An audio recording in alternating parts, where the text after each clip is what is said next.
আরাধ্য দেবতা পরম প্রেমময় শ্রী শ্রী ঠাকুর, জগজ্জননী শ্রী শ্রী বড়মা, পরম পূজ্যপাদ শ্রী শ্রী বরদা, পরম পূজ্যপাদ শ্রী শ্রী আচার্যদেবের রাতুল চরণে আমার অন্তর নিঃসৃত অকুণ্ঠ শ্রদ্ধা, ভালোবাসা এবং প্রণাম। আজকে আমার অনুজ সঞ্জয়ের আহ্বানে আমরা এখানে সবাই এসেছি। পরমপিতার পবিত্র আবির্ভাব মাস, এই আবির্ভাব মাস উদযাপনে আমাদের মধ্যে একটা ভীষণ রকমের উচ্ছ্বাস এবং আনন্দের বাতাবরণ তৈরি হয়েছে। বনগাঁতে একসঙ্গে একই সময়ে আমি 5-6টা সৎসঙ্গের আয়োজন এরকমও খবর পেয়েছি। তার মানে ঠাকুর যেটা চেয়েছিলেন যে এই সমাজ গঠন, সমাজ বদলের রূপকার হবে সৎসঙ্গীরা। আচার্যদেব যে পথে আমাদের প্রতিনিয়ত প্রেরণা দিচ্ছেন, আমরা সেই পথ অনুসরণ করে তাকে কাঁধে নিয়ে চলেছি।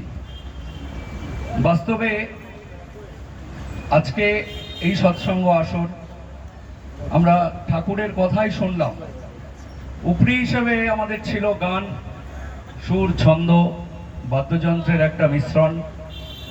আর এই সবগুলোকে বাদ দিয়ে আমি প্রায় অসুরের পর্যায়ে, কারণ আমার তো সুর নেই, তাল, ছন্দ এগুলো কিছুই নেই। সুতরাং আপনারা আপনাদের ক্ষমা সুন্দর মানসিকতায় আমার এলোমেলো কথাগুলোকে একটু সাজিয়ে নিলে শ্রী শ্রী ঠাকুরকে বোঝার ক্ষেত্রে আমার অন্তত একটু উপকার হয়। বাস্তবে শ্রী শ্রী ঠাকুরের যে লীলা, তার একমাত্র উৎস ছিল প্রেম, ভালোবাসা। এবং সেই ভালোবাসার বিনিময়ে তিনি মানুষ কিনেছিলেন। ঠাকুরকে জিজ্ঞাসা করা হয়েছিল আপনার ব্যয় কি, তিনি বললেন ভালোবাসা। আর আপনার আয় বলছেন মানুষ। আবার আমরা যারা খুব সহজেই কিছু পাওয়ার প্রচেষ্টা থেকে, সুপ্ত ইচ্ছা থেকে তাকে ধরলাম, ঠাকুরকে জীবনে গ্রহণ করলেই জীবনের সমস্ত বাধা বিপত্তি কেটে গিয়ে আমি এই সমাজের বুকে একজন মর্যাদা অধিষ্ঠিত মানুষে পরিণত হব, তাদেরকে সতর্ক করে তিনি বললেন, অর্থ, মান, যশ ইত্যাদি পাওয়ার আশায় আমাকে ঠাকুর সাজিয়ে ভক্ত হয়েও না, ঠকবে। বললেন, তোমার ঠাকুরত্ব না জাগলে কেউ তোমার কেন্দ্রও নয়, ঠাকুরও নয়, ফাঁকি দিলেই পেতে হবে তা।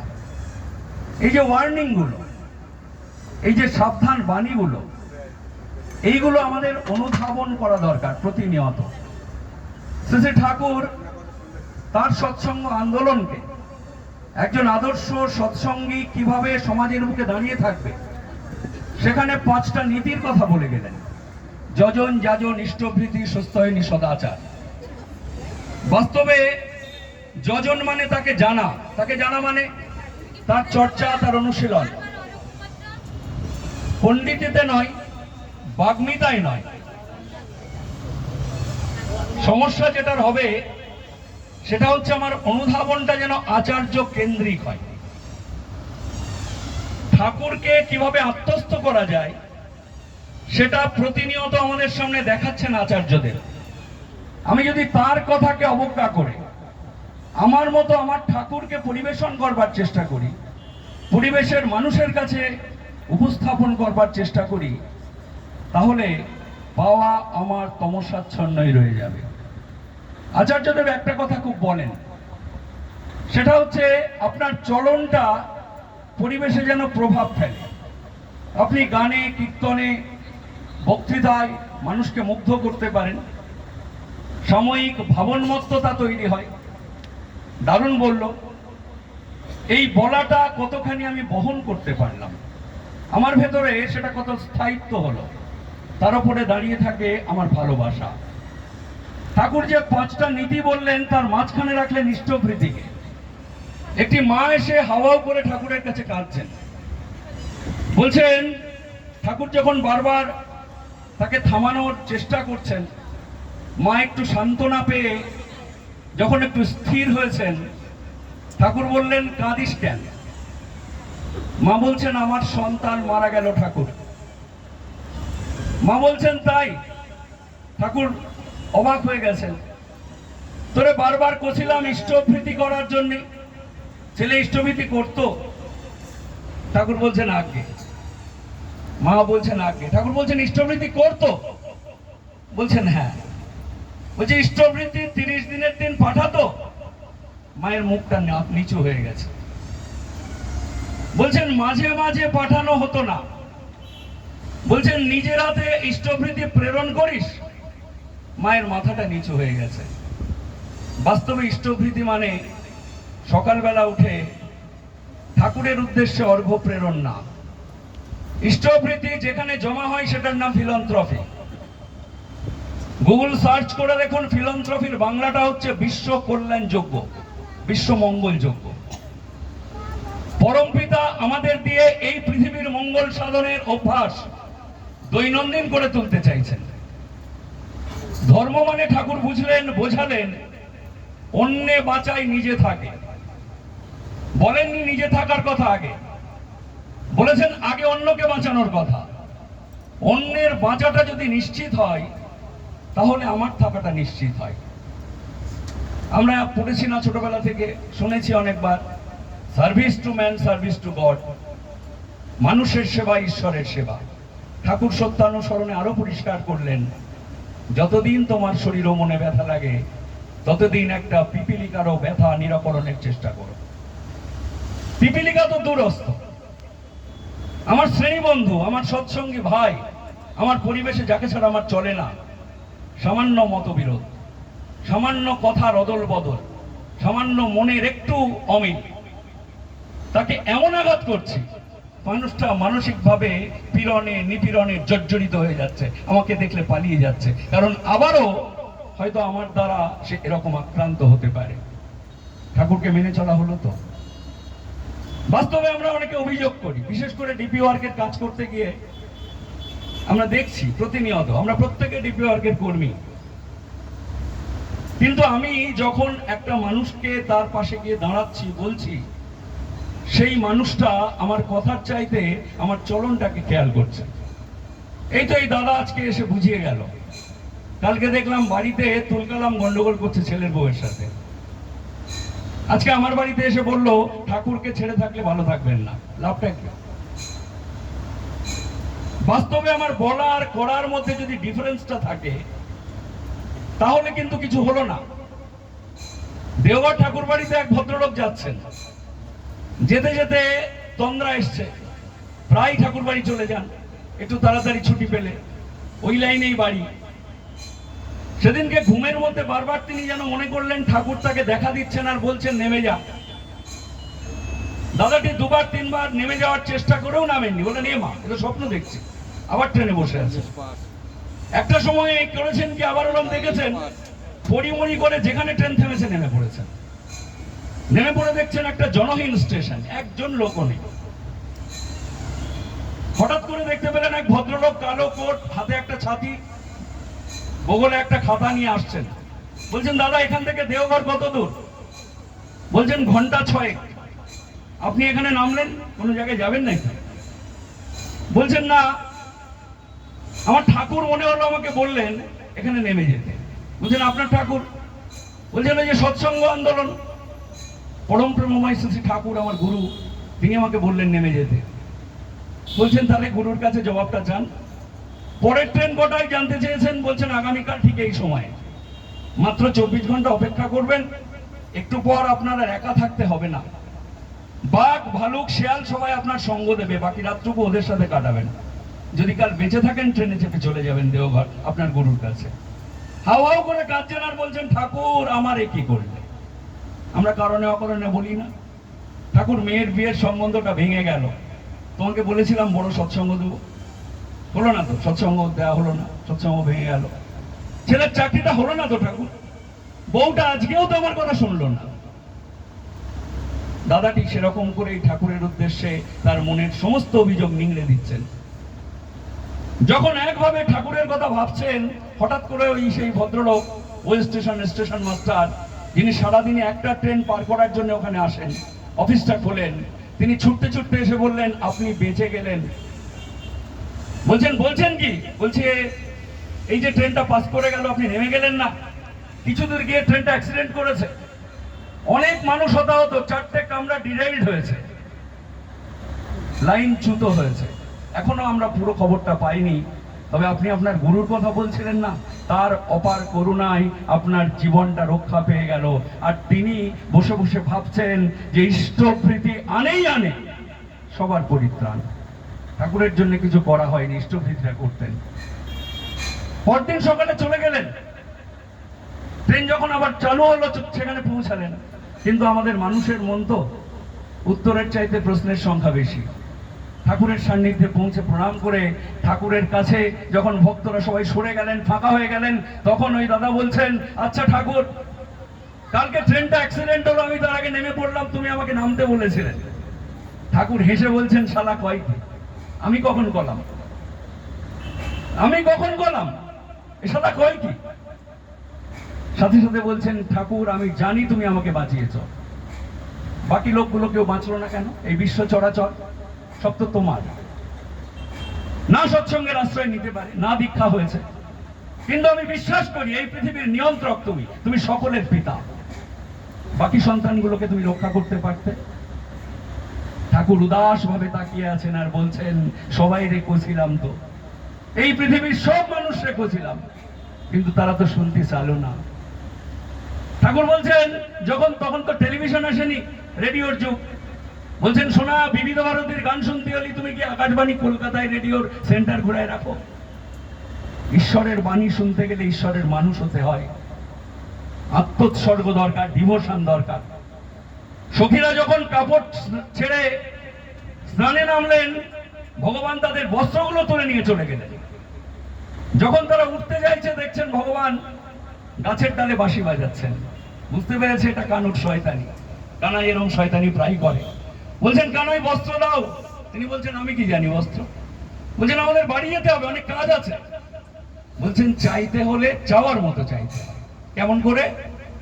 দুহাত তুলে দিয়ে, ডিভোশন, আত্মসমর্পণ। আমি জানি না কিসে আমার মঙ্গল হবে, তোমার ইচ্ছাই আমার ভেতরে পূর্ণ হোক। রোজ প্রণামের সময় বলছি মনে মনে। আর একটা লিস্ট সকাল বিকাল ঠাকুরকে ধরিয়ে দিচ্ছি, ছেলের চাকরি, মেয়ের বিয়ে, পাড়া প্রতিবেশীর মধ্যে আমার সম্মান, বন্ধু মহলে প্রেস্টিজ, সবার মধ্যে ভালো গাইয়ে হতে পারবো, সৎসঙ্গে দাঁড়িয়ে যেন সবার চেয়ে ভালো বক্তৃতা করতে পারি, এই দাবির লিস্টটা ঠাকুরের হাতে ধরে দিচ্ছি। বাস্তবে আমার করা আর বলা, এই দুটোর মধ্যে লক্ষ যোজন দূরত্ব তৈরি হচ্ছে। আমার ব্যক্তিগত অনুভূতির কথা, আমার স্বর্গীয় পিতৃদেবকে আমি প্রশ্ন করেছিলাম, ঠাকুরকে যে মানবো, ঠাকুরকে দেখলামই না তো। প্রথমবার দেওঘরে এসেছি, বড়দার কাছে যখন নিয়ে গেলেন, আমার ছোট্ট মেয়েটা যেরকম, ওর চেয়েও ছোট আমি তখন, আমি লোক দেখছিলাম চারিদিকে, কত লোক, কত মানুষ। দেওঘর, কেউ কথা বলে না, কেউ সিগারেট খায় না, বিড়ি খায় না, কোথাও লেখা নেই ধূমপান করবেন না, কোথাও লেখা নেই চিৎকার করবেন না, কিন্তু মানুষগুলো যেন একটা শৃঙ্খলার সুতোয় বাঁধা আছে। পরম পিতা তার অদৃশ্য অঙ্গুলির টানে আমাদের প্রবৃত্তিগুলোকে যেন হরণ করে রেখেছেন।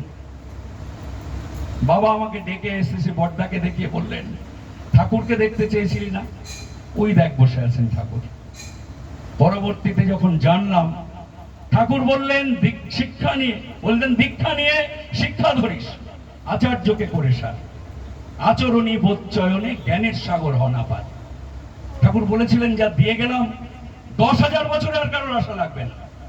বাস্তবেই ওখান থেকে আরেকটা শিক্ষা হলো, আমরা সৎসঙ্গী পরিবারেও দীক্ষার কথা বললে বিশেষ করে বাবা মাদের ক্ষেত্রে আপত্তি আসে। আমরা বলি 12 বছর হলে দীক্ষাটা দেবেন। আমি বলি, ভগবান শ্রী শ্রী রামকৃষ্ণদেব বলেছিলেন চারা গাছগুলোকে বেড়া দিয়ে রাখতে হয়। প্রথম আপত্তিটা বাপ মায়ের দিক থেকে আসে, বাইরে থাকে, হোস্টেলে পড়াশুনো করে, এই দীক্ষা নিলে যদি না মানতে পারে শুক্রবারে মাছ খেয়ে বসে। শ্রী শ্রী ঠাকুর অনুকূল চন্দ্রের দর্শনে কোথাও লেখা নেই শুক্রবারে মাছ খাওয়া যাবে না। আমি খাই না, কারণ ঠাকুর আমার প্রবৃত্তিকে হত্যা করতে চেয়েছেন। শ্রী শ্রী ঠাকুর আজ থেকে 100 বছর আগে বলেছেন, মানুষের শারীরিক গঠন, তার পরিপাক ক্রিয়া, তার তন্ত্র, তার হজম, সমস্তটা, তার দাঁত, সবটাই হচ্ছে একেবারে নিরামিষভোজী প্রাণীদের জন্য। আধুনিক বিজ্ঞানও তাই বলছে। তাহলে আমার আমিষ প্রীতি, ওইটা আমার প্রবৃত্তি। যদি তাকে ভালোবাসি, এই প্রবৃত্তিকে হত্যা করতে হবে, তাহলে আমি ঈশ্বরের হয়ে উঠতে পারবো। আচার্যদেব প্রতিনিয়ত লীলা করছেন, তার সেই লীলা আমরা প্রত্যক্ষ করছি। একটি মা দিল্লি থেকে এসছে, দিল্লি থেকে এসে প্লেনে, এবং ওই এয়ারপোর্ট থেকে তিনি চলে গেলেন ট্যাক্সি করে সোজা সৎসঙ্গ গেট, আর ওখান থেকে হুইল চেয়ারে বসে তাকে নিয়ে আসা হলো আচার্যদেবের সামনে। দুপায়ে দাঁড়াতে পারছেন না, আচার্যদেব তাকে দেখেই উঁকি মারছেন। পাশে বসে থাকা পার্শ্বদের বলছেন যে এই মা কোত্থেকে এলেন, খোঁজ নেই। ওখান থেকে মা বলছে, বাবাজি আপনি আমাকে উঠে দাঁড়ানোর আশীর্বাদ করেন, আমি 6 বছর নিজের পায়ে দাঁড়াতে পারি না, বিছানায় শুই, বিছানা থেকে উঠে হুইল চেয়ারে থাকি। আচার্যদেব বলছেন, মা আপনি ডিপি ওয়ার্ক করেন, শুনেছেন ডিপি ওয়ার্ক কি? অবাক হয়েছেন, বলছেন হ্যাঁ শুনেছি তো, আমাদের পাড়ার মেয়েরা, আমাদের ওখানে দাদারা, তারা বেরোয় রোজ বিকালবেলা, বলে দীক্ষাপত্রের কাজে যাচ্ছি, হারিয়ে যাওয়া মানুষ খুঁজতে যাচ্ছি। বলছেন আপনি ডিপি ওয়ার্ক শুরু করেন। তিনি অবাক হয়ে গেছেন, কি করে সম্ভব? বলছেন কিচ্ছু করবেন না, বাড়িতে ছেলেরা বউরা আছে? বলছেন হ্যাঁ সবাই আছে। বলছেন একটা টুল দেবে, বারান্দার ওখানটায় বসবেন, পথ চলতি মানুষদের শুধু জয়গুরু দেবেন আর বলবেন ভালো আছেন তো, তাদের এই খোঁজটা নেবেন। এইটা তিনি শুরু করেছেন। পরম পিতার অসীম দয়ায় তিনি 1 মাসের মধ্যে নিজের পায়ে দাঁড়াতে পেরেছেন। পাড়ার জলের কলের ওখানে দাঁড়িয়ে দাঁড়িয়ে বলেছেন প্রত্যেকটা মানুষকে জয়গুরু, বাড়ির সবাই ভালো আছেন তো। ওই মহল্লায় বাড়িতে বাড়িতে, একটা বাড়ি দুটো বাড়িতে গিয়ে তিনি খোঁজ নিয়েছেন, সবাই ভালো আছেন তো। आचार्य देव ने बोला आप सभी को संवाद लेने के लिए मैंने इसीलिए आया, आप सब अच्छे है तो। आचार्य देवेर এই নির্দেশ এভাবে পালন করেছেন। 6 মাস পরে ওই মাটি হাজির হয়েছেন না, একেবারে আমার আপনার মতো ট্রেনে করে চেপে, প্লেন ট্রেনে চেপে গিয়েছেন, অটোয় উঠেছেন, জোশিডি থেকে সিঁড়ি ভেঙে ভেঙে নেমে অটো চড়ে সৎসঙ্গ গেট, লাগেজগুলো কোন রকমের পাশে ফেলে ওখান থেকে হাঁটতে হাঁটতে আচার্যদেবের সামনে, ভারী চেহারা, স্থূল চেহারা, প্রায় দুলতে দুলতে হাজির হয়েছে। আচার্যদেব ওখান থেকে তাকে দেখে জয় গুরু বলে বলছেন মাপ कैसे हो? বলছে বাবা तूने मुझे पुनर्जन्म दिया। বলছেন আপনি আমাকে পুনর্জন্ম দিয়েছেন বাবা, আমি এখন হাঁটি, গুরু ভাইদের বাড়ি যেতে পারি, আর মানুষের পাশে দাঁড়িয়ে বলতে পারি তারা কেমন আছেন। বহুজন সুখায় চ বহুজন হিতায় চ, অনেক মানুষের জন্য সুখ আর অনেক মানুষের উপকার আমাকে ভালো রাখতে পারে। আচার্যদেব বলছেন সকাম প্রার্থনা ঈশ্বর নেন না, আমার হোক, আমার ছেলের হোক, আমার মেয়ের হোক, আমার বউয়ের হোক, এটা প্রার্থনা না, এটা লোভ, এটা প্রবৃত্তি, এটা স্বার্থান্ধতা। আমাকে বলতে হবে ওনার হোক, ওনার হোক, ওনার হোক, ওনার হোক। বর্ধমান থেকে একটি মা গিয়েছেন, সঙ্গে একটা গামছা, একটা ফতুয়া, লুঙ্গি পরা একজন মানুষ আচার্যদেবের সামনে নিয়ে গিয়ে বলছেন দাদা আপনি আশীর্বাদ করুন, আপনি আশীর্বাদ করলে এই লোকটা অন্ধত্ব থেকে রক্ষা পাবে, এর চোখ অপারেশনের আশীর্বাদ করুন যেন সফল হয়। আচার্যদেব স্বভাব সিংহ ভঙ্গিতে হেসে বলছেন আমি প্রার্থনা করব মা যেন এই মানুষটার দৃষ্টি পৃথিবীর অনেক মানুষকে দৃষ্টি দেয়। কিন্তু এই মানুষটাকে বলছেন আগে এর সাথে আমার পরিচয় স্টেশনে প্রথমবার এই রিক্সায় যখন উঠলাম, এ দেখলাম ভুলভাল রিক্সা চালাচ্ছে। আমি বললাম আপনি রিক্সা চালাচ্ছেন, আপনি দেখতে পাচ্ছেন না? বলছেন না, রিক্সা না চালিয়ে উপায় নেই, আমার চোখের দৃষ্টি ক্রমশ আবছা হয়ে আসছে। ডাক্তার বলেছেন দৃষ্টিশক্তি থাকবে না। এরপর আমি ওকে দীক্ষা দিয়েছি, সৎ নামে দীক্ষিত করেছি, আমি ওর পাশে দাঁড়িয়েছি, আর এই মানুষটাকে আপনার কাছে নিয়ে এসেছি। যদি এর অপারেশন সঠিক হয়, একটা মানুষের পাশে দাঁড়াতে পারলাম, আপনার ইচ্ছা আর ঠাকুরের খুশি দুটোকে পূর্ণ করতে পারলাম, এইটা আমার জীবন সফল হবে। আচার্যদেব জনে জনে দেখিয়েছেন এই হচ্ছেন ঠাকুরের কর্মী। ঠাকুরের কর্মী হতে গেলে আমাদের সবার আগে দরকার মানুষের পাশে দাঁড়ানোর মানসিকতা। আজকে ত্রিপুরা ডুবছে, আসাম ডুবছে, সৎসঙ্গ প্রচার করছে না। সৎসঙ্গ কি করলো? আমরা তাদের চিফ মিনিস্টারদের টুইটারে গিয়ে দেখছি 100 কোটি টাকা, 50 কোটি টাকা সৎসঙ্গের আচার্যদেব বন্যা ত্রাণের জন্য এক একটা রাজ্যকে, এক একটা অঞ্চলকে দিচ্ছেন। ঠাকুরকে প্রশ্ন করা হয়েছিল, ঠাকুর এই যে মানুষের পাশে দাঁড়ান, এইটা যদি প্রচার হয় তাহলে তো সমাজ বদলে যাবে, আপনি প্রচার করেন না কেন? কেন বলা হয় না এটা সৎসঙ্গ মানুষকে রক্ষা করে? ঠাকুর বললেন আমি সেই দরিদ্র পিতা যার সন্তানদের সুরক্ষা, নিশ্চয়তা, জীবন ধারণের যে একটা অনুকূল পরিবেশ এটা তৈরি করতে পারিনি, নিজেকে বারংবার বললেন আমি সেই ফুলিশ ফাদার। ছেলে পেলের জন্য করলি বাবা কি বুক বাজায় বলে রে। সেই পরম্পরা চলছে আচার্যদেবের মধ্যে। আমরা পবিত্র ভাদ্র মাস উদযাপনের এই যে ভাদ্র পরিক্রমার সৎসঙ্গ করছি ঠিকই, কাকু সেদিনকে একটা দারুণ কথা বলেছেন। বলছেন সুরেন্দ্র, এই যে বড় মাস শ্রাবণ পরিক্রমা হলো, এই যে ঠাকুরের ভাদ্র পরিক্রমা হচ্ছে না, আমরা এগুলো করে আদৌ কিছু হতে পারলাম কিনা এটার প্রমাণ হবে ভাদ্র মাস পার হলে। কারণ ভাবন মত্ততা ভালো, ওই যে সত্যানুসরণে পড়া হয়, বেহালা বিনা বাদক অনুগ্রহে বাজে ভালো। তারা নিজে কিছু অনুভব করতে পারে না, আমরা যেন বেহালা বিনা হয়ে না যাই। তিনি যেমন করে আমাদের চালাচ্ছেন তেমন যন্ত্রী হতে হবে আমাদের। এই পরিস্থিতিতে ঠাকুর থাকলে কি করতেন? আমার মতবিরোধী কথাটা একজন বলল, যদি ঠাকুর থাকতেন কি করতেন? সঞ্জয় দা সেদিন গল্প বলছিলেন, ঠাকুর স্নানে যাবেন, দরজাটা ফট করে ফেলে দেওয়া হলো, আর সামনে বলা হলো এখন জানতো ঠাকুরের স্নানের সময় হয়েছে। মনে মনে আঘাত পেয়ে পরম দয়াল বললেন, তুই ওদের যদি বলতিস ঠাকুর স্নান করে বাকি সবার কথা শুনবে, এখন আপনারা ঠাকুরের একটু অনুমতি দেন, সে স্নান করবে, তারই শুনবি কত ভালো হতো না মনি। এই হচ্ছে তার ভালোবাসার চাষ। আমরা এই ভাদ্র পরিক্রমায় আজকে তার চরণে সংকল্প করি যেন তার মতো মানুষ হয়ে উঠতে পারি। আচার্যদেব যেমন চাইছেন তেমনই ঠাকুরের মানুষ হতে পারি। প্রত্যেকের ইষ্টচ্ছল জীবনের কামনা করি। সঞ্জয়, তার পরিবার, পারিপার্শ্বিক, বিশ্বজগৎ সকলেই সেই অমৃত জীবনের অমর আশীর্বাদ, সেই আশীর্বাদ স্নানে পূর্ণ হোক। আর ঠাকুরের কাছে প্রার্থনা করি, তোমার পতাকা যারে দাও তারে বহিবারে দাও শপথি। জয় গুরু।